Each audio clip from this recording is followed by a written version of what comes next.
Good afternoon, it's Gronya here from All About Results, and I said that I'd come and talk today about price because I know that if there's one thing that is guaranteed to make the unsalesy person, business person squirm in their seat, it's being asked to talk about price, the thought of even having to talk about it to a customer.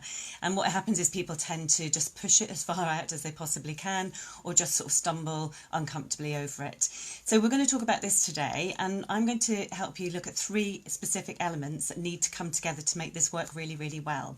Because I think that if we can break it down, as I'm a big believer, being able to break things down into sort of bite-sized pieces will just make it so much easier. It makes it more doable, makes it less scary, but it also, particularly in pricing, actually gives us a way to use it going forward. So we can either use that, think about how we position our current products and how we talk about price, but also as we're thinking about new services and products, how do we become comfortable? How do we create them, and how do we bring the messages, build the messages so that we are comfortable talking about the price? Because we need to be able to do that. But I thought, firstly, if we think about why is it so dreaded? Why do so many people hate talking about it? Because knowing that and looking at some of those reasons, I believe, gives us the clues to why we're so uncomfortable. So I think firstly, culturally in the UK, we are slightly uncomfortable talking about money.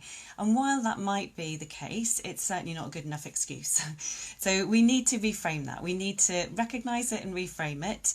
And remember that our role as a business person is to help other people make a good buying decision, in our sales role, to help people make a good buying decision. And we do that by explaining the value of the offer and the value that we're bringing, the service we're bringing, and how it's going to help them. So value is about how it helps them. And getting that clear in our heads that that's what we're doing, we're not just talking about price, is the first step. The second thing is that one of the reasons that we dread it is that perhaps we don't believe, and I've seen this, we don't believe ourselves 100% that what we're offering is really worth it. Or even if we know that, we have those niggling doubts. So we have to find a way of reinforcing that and reminding ourselves and preparing ourselves for that conversation to make sure we're 100% congruent with what we're saying. The other thing is we're afraid, typically people are afraid that they're going to get no. So what they're going to hear is the other person going, oh, like squirming or finding excuse or making an objection, which is basically a no at that point. And we just know how awkward that would be. And if the fact, leading on from that is if we do hear no, we don't know what to do next. We're stuck, and we're stuck in this awkward conversation for us and for the customer. So that's doubly awkward, that problem about no.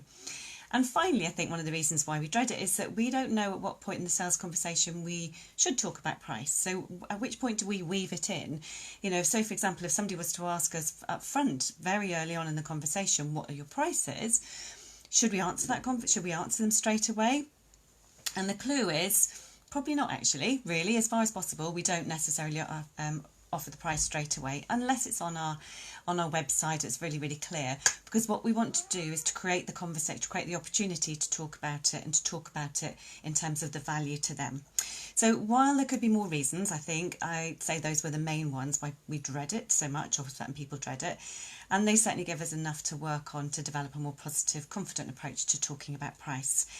Ultimately, what we're aiming for, in our ideal world, we want a frictionless, comfortable, confident sales conversation, one that we can talk, where we can talk about price as comfortably, as confidently as we possibly can, and where our buyer is smiling and nodding and saying, right, what do we do next? Where do I sign? That sort of thing. So as I mentioned at the beginning, we can break it down into a few elements, and I've broken it into three elements, three things we're going to talk about sort of briefly today. The first one is, what price should we charge? So people will say, what price should I charge for what I do? Second one is, what's the best way to shape my message about pricing? And then the third one is, how do you then deliver that message? So what the price is, how do you shape the message, and how do you deliver it? So what price? And I've had lots of conversations about this. You would think, potentially, that if you are selling something which is very readily comparable to what somebody else is selling, then there needs to be a set price. It needs to be within a range. And And perhaps if it's beans, that might be the case. But even when we think about beans, the price of beans varies across supermarkets. So let's think of it more logically. At one end of the scale, when we're talking about pricing, we can come up with a very solid number based on a formula. So that number, that base price, is what we need it to be for us to reach our goals as a business, to make the money we need to cover our costs and to make some profit and to pay ourselves. So that's the sort of at one end of the scale, the relatively easy bit, because that's objective and we can calculate that, and that gives us a starting point. So always do that exercise. What price does it need to be for you to be in business and thriving? The bit that's more that's probably is more subjective is, what's that top price? What should I go out there and tell my customers that I'm charging? So think of an example. So if you think of the example that you were in what you do, say you were asked to speak at an event for 30 minutes. The real temptation for us is to think 30 minutes, if I charge normally £150 an hour, I can't really charge them much more than 75, perhaps I can charge them £100 an hour. Now that's wrong. It's just that's what we shouldn't be doing. We absolutely shouldn't be doing that, because what we've completely ignored in that is thinking about the value that we're bringing to that audience. Now, if that audience was 1,000 people or 100 people, that's a huge impact that you're having potentially in what you're saying. So instead of thinking about the hourly rate, what you're charging, think about the impact. The impact you're going to have on that audience, on potentially thousands of people or hundreds of people. Think of the years of experience that you're bringing. So in order for you to deliver that talk, that session, you've done years of building experience and learning and practice and honing your skill. You might be bringing in some entertainment value. Actually that's highly valued too, but that might be part of what they're buying into. You might be bringing in some physical collateral that you give away on the day, or that you make available for them afterwards. You could make some offers as part of that speaking event. So when you start to think of it rather than in a block of time, but as a huge sort of pot of value that you're bringing and the impact that's having on numbers of people, you could come up with a very, very different price, which is more likely to be in the thousands. If you think of some more everyday examples of how we might set a price, so I mentioned about beans or tomatoes. Even tomatoes, tin tomatoes, vary significantly in their pricing between Waitrose and Aldi. And if we just look at the tin of tomatoes, I don't think Waitrose tomatoes are necessarily much better, perhaps a little bit. But people will still choose Waitrose because of the experience, because of how close it is, because of other things that they get from that. So there's always other reasons in price. MOTs for our car, they vary between £35 and £55. So why would we not always choose the £35 one? And we don't. Otherwise, garages wouldn't be able to charge £55. But that's because when we're buying into that, we're buying perhaps the trust, the reputation, how close it is to us, the ease of booking, how good they are at letting us know afterwards, the fact that we can get a 1 hour slot, we don't leave the car all day, or the fact that if the car fails, they will do what they need to make it, to repair it and to pass its MOT. So there's always, again, you can see this list of value that affects the price that we're paying, and the same is true for our businesses. Reflexology treatments, which I know, there's quite a few wellbeing practitioners in our group. On the face of it, we could look at facial reflexology or foot reflexology and go, that the standard price for that is whatever, £65, £95, whatever. But actually, we can be getting different treatments from different therapists for lots of reasons, from their experience, from their results, from where they are, from the environment that we're having that treatment in. And I think, we've seen lots of examples of how price can vary enormously. If you think of gym memberships, where that's changed a lot in recent years. There was a sort of David Lloyd or the high-end experience versus the sort of gyms on the streets, the walk-in 24-hour gyms. So while this is not, for some of you, it won't be the answer you want. You want me to go, your price should be X. It's really important that you think about the important message. You've got to think about price in terms of the value and the impact and the results you bring to your market. And do that exercise where you are really confident, because it helps us think about our message, which is the next bit. Because you need to be able to deliver that confidently. So we're thinking about thinking about the message. So when we're thinking about our message, we have to wrap up all of those elements of value. Now that's what we're doing. We're being able to articulate that value.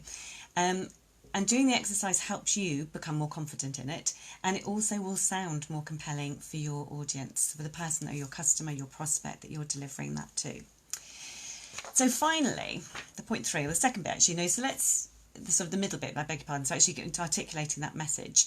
The best, when we're clear on our message, we've worked out what our price needs to be, we need to test it actually by thinking how bold we feel. Putting out there, when we say our price to ourselves, when we talk about the value and we say the price, do we get that feeling of being really uncomfortable? Because if that's the case, we need to do more work on the value and our being convinced ourselves of what that value is. The point at which in the sales conversation we then talk about it, so we articulate it in terms of value, the point at which we talk about price, even if someone has asked us to name a price, is further along. It's when we're able to say quite clearly, what is that person looking for in their terms? So typically a conversation about price comes after you've qualified the prospect and understood really clearly what their need is. You can test that by summarising it. So if you can play back to your customer exactly what you've understood in their terms, in their words, naming their problems, naming the solution that they're looking for, so that you're at the stage where they can hear exactly that you've understood them and they're beginning to hear the size and the scale of the solution that they're looking for, that then puts you in a perfect place to talk about how your individual elements of your service will solve their problems. At the end of that list of things of value that you're bringing, so you're likely to talk about the results that your clients will get, and you might be able to guarantee that.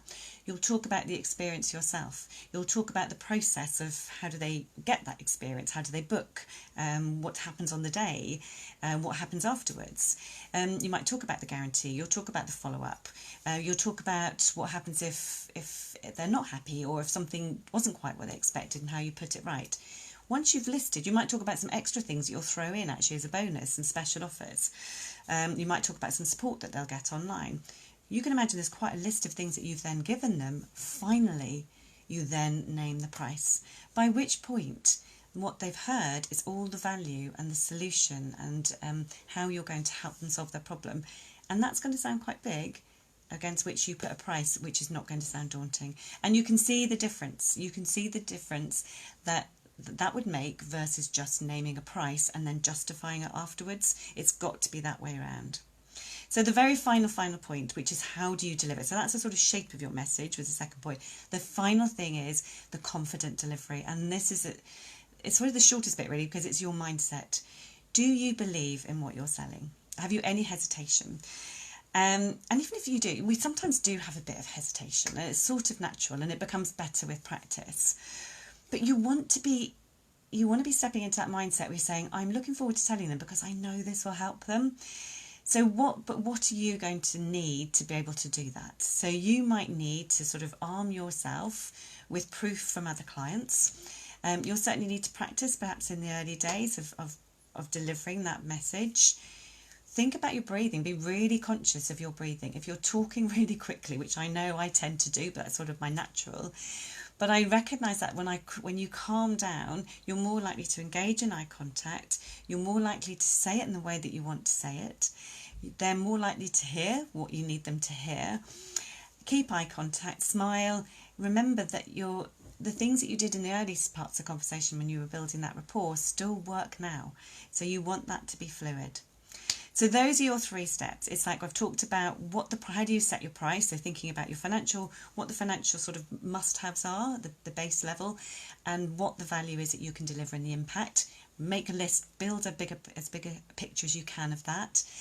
Think about shaping it in terms of summarising what they need and then adding the value, displaying or describing the value that you bring, and finally the price. And thirdly, steeling yourself to be confident to deliver that price.